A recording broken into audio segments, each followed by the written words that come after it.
Hello everyone, welcome to kids area online. Exam എങ്ങനെയുണ്ടായിരുന്നു? Easy ആയിരുന്നോ? Yes, okay. അപ്പോൾ നമുക്ക് ക്വസ്റ്റ്യൻ പേപ്പറും ആൻസേഴ്സ് ഒക്കെ ഒന്ന് നോക്കാം. അതിനു മുൻപ് കിഡ്സ് ഏരിയ ഓൺലൈൻ്റെ വെക്കേഷൻ ക്ലാസ്സുകൾ ഏപ്രിൽ 1 സ്റ്റാർട്ട് ആവുകയാണ്. ഏപ്രിൽ 1 സ്റ്റാർട്ട് ആകുന്നത്. നിങ്ങൾക്ക് ഏത് കോഴ്സാണോ, നിങ്ങൾക്ക് ഏത് വിഷയത്തിലാണോ ബുദ്ധിമുട്ട്, എന്താണോ ബുദ്ധിമുട്ട്, അതിനായിട്ടുള്ള എല്ലാ വെക്കേഷൻ ക്ലാസ്സുകളും കിഡ്സ് ഏരിയ ഓൺലൈൻ നൽകുന്നുണ്ട്. മലയാളം, ഇംഗ്ലീഷ്, ഹിന്ദി ഇവ കൂട്ടി എഴുതാനും കൂട്ടി വായിക്കാനും ബുദ്ധിമുട്ടുള്ള ഒരുപാട് കുട്ടികളുണ്ട്. മലയാളത്തിലുണ്ട്, ഇംഗ്ലീഷ്, ഹിന്ദിക്കുണ്ട്. അപ്പോൾ അതിനായിട്ടുള്ള basic classes, reading and writing class, Malayalam reading and writing classes ഉണ്ട്, ഇംഗ്ലീഷിൻ്റെ റീഡിംഗ് ആൻഡ് റൈറ്റിംഗ് ക്ലാസ്സസ് ഉണ്ട്, ഹിന്ദിയുടെ റീഡിംഗ് ആൻഡ് റൈറ്റിംഗ് ക്ലാസ്സസ് ഉണ്ട്. ഇനി ലെറ്റേഴ്സ് അറിയാത്ത കുട്ടികളാണെങ്കിൽ ലെറ്റേഴ്സ് പഠിപ്പിക്കുന്ന ക്ലാസ്സുകളുമുണ്ട്. അതുപോലെ തന്നെ കുട്ടികൾക്കായുള്ള സ്പോക്കൺ ഇംഗ്ലീഷ് ക്ലാസ്സുകൾ ഈ വെക്കേഷനിലുണ്ട്. ഇംഗ്ലീഷ് ഗ്രാമർ, എക്സാമൊക്കെ നല്ലതുപോലെ എഴുതാനായിട്ട് ഇംഗ്ലീഷ് ഗ്രാമർ കുട്ടികൾ അറിഞ്ഞിരിക്കണം. അപ്പോൾ ഇംഗ്ലീഷ് ഗ്രാമർ ക്ലാസ് നൽകുന്നുണ്ട്. മാത്സ് ബേസിക് ക്ലാസ് നൽകുന്നുണ്ട്. അടുത്ത വർഷം ജൂൺ 1 മുതൽ ഈ വർഷത്തെ അടുത്ത ആനുവൽ ഇയറിൻ്റെ ക്ലാസ് സ്റ്റാർട്ട് ചെയ്യുന്നത് STD 1 to STD 5 വരെയാണ് കേട്ടോ. ജൂൺ 1 സ്റ്റാർട്ട് ചെയ്യാണ്, ട്യൂഷൻ സ്റ്റാർട്ട് ചെയ്യുകയാണ്. ഈ വർഷം ഉള്ളതുപോലെ തന്നെ അടുത്ത വർഷവും ട്യൂഷൻ ഉണ്ടാകും. എല്ലാവരും ജോയിൻ ചെയ്യാനായിട്ട് ഓർമ്മിക്കുക. എല്ലാ ക്ലാസ്സുകളും വരുന്നത് സൂമിൽ ലൈവായിട്ടാണ് വരുന്നത്. നിങ്ങൾ ആബ്സെൻ്റ് ആവുന്ന ദിവസങ്ങളിൽ അതിൻ്റെ റെക്കോർഡ് ക്ലാസ്സുകളും നിങ്ങൾക്ക് കിട്ടുന്നതാണ്. അപ്പോൾ നിങ്ങൾ ചെയ്യേണ്ടത് ഇത്ര മാത്രമാണ്. ഏത് ക്ലാസ് ആണോ നിങ്ങൾക്ക് ആവശ്യം, ഇവിടെ നൽകിയിട്ടുള്ള വാട്സപ്പ് നമ്പറിൽ വാട്സപ്പ് മെസ്സേജ് അയച്ചാൽ മതിയാകും. 9746487799 ഈ വാട്സപ്പ് നമ്പറിലേക്ക് വാട്സപ്പ് മെസ്സേജ് അയക്കാവുന്നതാണ്. Class 2 integration day 3. ഒന്നാമത്തെ ക്വസ്റ്റ്യൻ എന്തായിരുന്നു? വിളവെടുപ്പ് ഉത്സവം, വിപണനം എന്നിവയുമായി ബന്ധപ്പെട്ട ദിവസങ്ങൾ കണ്ടെത്താൻ ലാവണ്യ കലണ്ടർ എടുത്തു. അപ്പോൾ ഇതൊരു കലണ്ടറാണ്, 2025 ഫെബ്രുവരിയുടെ കലണ്ടറാണ്. അതിൽ ഒന്നാമത്തെ ചോദ്യം വിട്ടുപോയ തീയതികൾ എഴുതി ചേർക്കുക എന്നുള്ളതാണ്. വിട്ടുപോയ തീയതികൾ ഇവിടെ ഉണ്ട്. ഏതൊക്കെയാണ്? 15, 16, അത് കഴിഞ്ഞാലോ 17, 18, ഇതെല്ലാം ഉണ്ട്. 23, 24, 25. രണ്ടാമത്തെ ചോദ്യം എന്തായിരുന്നു? രണ്ടാമത്തെ ചോദ്യം വിളവെടുപ്പ് ഉത്സവം ഫെബ്രുവരി 8 നടന്നത്. ഫെബ്രുവരി 8 എന്നത് ഏത് ദിവസമാണ്? ഫെബ്രുവരി 8 ഏത് ദിവസമാണ്? ശനി, സാറ്റർഡേ. ഏതായിരുന്നു ശരി ഉത്തരം? ശനി, അതായത് സാറ്റർഡേ ആണ് ശരിയായ ഉത്തരം. ഓക്കെ, ഇനി മൂന്നാമത്തെ ചോദ്യം നോക്കാം. വിളവെടുപ്പ് ഉത്സവം കഴിഞ്ഞു വരുന്ന ആദ്യത്തെ ബുധനാഴ്ചയാണ് വിപണന മേള. വിപണന മേളയുടെ തീയതി കണ്ടെത്തി എഴുതുക. അപ്പോൾ എന്നാണ് വിളവെടുപ്പ് ഉത്സവം? ശനിയാഴ്ച. അത് കഴിഞ്ഞ് വരുന്ന ബുധനാഴ്ചയാണ് വിപണന മേള. അപ്പോൾ വിപണന മേള എന്നാണ്? ബുധൻ ഏത് ദിവസമാണ്? 12. എന്നാണ്? 12, ഫെബ്രുവരി 12. ഫെബ്രുവരി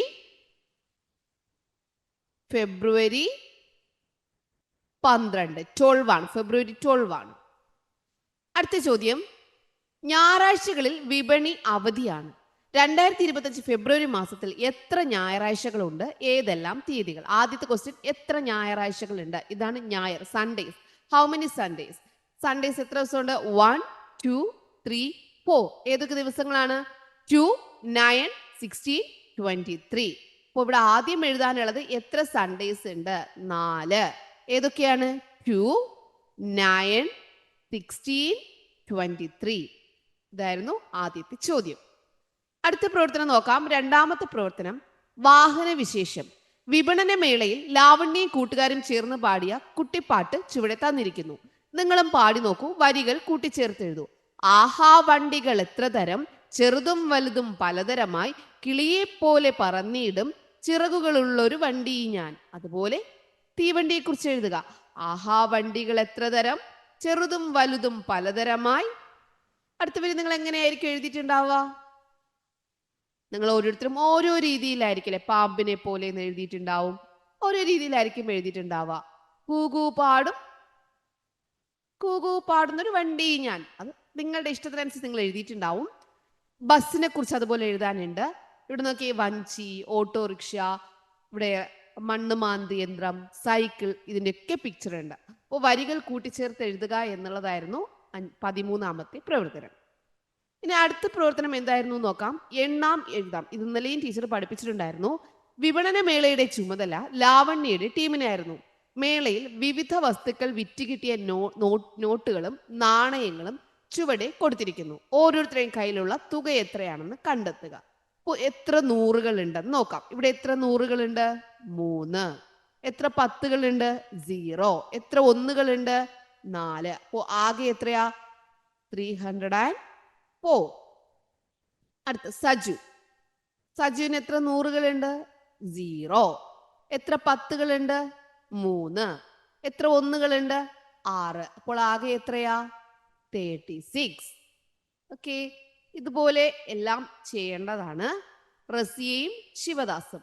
റസിയയ്ക്ക് എത്ര നൂറുകളുണ്ട്? 2. എത്ര പത്തുകളുണ്ട്? 5. എത്ര ഒന്നുകളുണ്ട്? 0. അപ്പോൾ ആകെ എത്രയാ? 250. ശിവദാസ് എത്ര നൂറുകളുണ്ട്? 1. എത്ര പത്തുകൾ? 2. എത്ര ഒന്നുകൾ? 2. അപ്പോൾ ആകെ ടോട്ടൽ എത്രയാ? 122. ഓക്കെ, എല്ലാവരും എഴുതിയല്ലോ ഇത്. അടുത്ത പ്രവർത്തനം നോക്കാം. അടുത്ത പ്രവർത്തനം ഓരോരുത്തരുടെയും കയ്യിലുള്ള തുകയെ അവരോഹണ ക്രമത്തിൽ എഴുതുക. അവരോഹണ ക്രമത്തിൽ എഴുതുക എന്നുള്ളതായിരുന്നു അടുത്ത ചോദ്യം. ഓക്കെ, അപ്പോൾ ഓരോരുത്തരുടെയും കയ്യിലുണ്ടായിരുന്ന തുക നിങ്ങൾക്കറിയാലോ എത്രയാണെന്നുള്ളത്. അത് നമ്മൾ എന്ത് ചെയ്യണം? അവരോഹണ ക്രമത്തിൽ എഴുതണം. അതിനു മുമ്പ് നമുക്ക് എന്ത് ചെയ്യാം? അവരുടെ കയ്യിലുള്ള തുക എത്രയാണെന്ന് എഴുതാം. ആദ്യത്തെ എത്രയായിരുന്നു? 304, 304 ഉണ്ടായിരുന്നു. ഇനി സജുവിന്റെ കയ്യിൽ എത്ര ഉണ്ടായിരുന്നു? സജുവിന്റെ കയ്യിൽ എത്ര ഉണ്ടായിരുന്നു? 36. റസിയുടെ കയ്യിൽ എത്ര ഉണ്ടായിരുന്നു? 250. ശിവദാസിന്റെ കയ്യിൽ എത്ര ഉണ്ടായിരുന്നു? 122. അപ്പൊ ഇനി ഇതിനെ എന്ത് ചെയ്യണം? അവരോഹണ ക്രമത്തിൽ ഡിസെൻഡിങ് ഓർഡറിൽ എഴുതണം. അപ്പൊ ഇതിൽ ഏറ്റവും വലുത് ഏതാണ്? 3യിൽ സ്റ്റാർട്ട് ചെയ്യുന്നതാണ്. 304, 250, 122, 36. ഓക്കെ, അപ്പൊ എല്ലാവരും ഇത് കറക്റ്റ് ആയിട്ട് ചെയ്തില്ലേ? അത് തെറ്റിച്ചില്ലല്ലോ. അടുത്ത ചോദ്യം നോക്കാം. അടുത്ത ചോദ്യം, കൃഷിത്തോട്ടം ഒരുക്കാം. വിളവെടുപ്പ് ഉത്സവം കഴിഞ്ഞപ്പോൾ കുട്ടികൾ അവരുടെ വീട്ടിലും കൃഷിത്തോട്ടം ഒരുക്കാൻ തീരുമാനിച്ചു. ഓരോ സസ്യത്തിന്റെയും ഏത് ഭാഗമാണ് നടാനായി എടുക്കേണ്ടത്?